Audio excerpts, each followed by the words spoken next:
vous pouvez regarder la guerre de deux façons. Vous pouvez la voir comme une guerre d'une Russie immense qui agresse un pays beaucoup plus faible.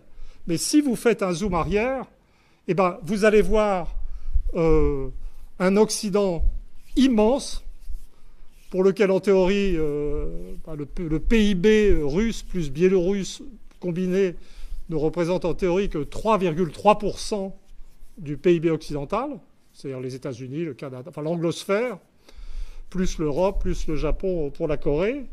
Et là, vous avez une toute autre impression. Et puis si vous regardez la carte, ce que vous voyez, ça n'est pas du tout la Russie qui attaque l'Ukraine, et puis c'est tout. Ce que vous voyez, c'est une guerre qui se passe aux frontières de la Russie, où c'est l'Occident qui apparaît en position offensive.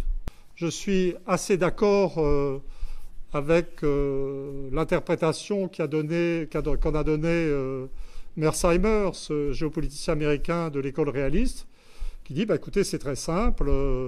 En fait, l'Ukraine était de facto membre de l'OTAN.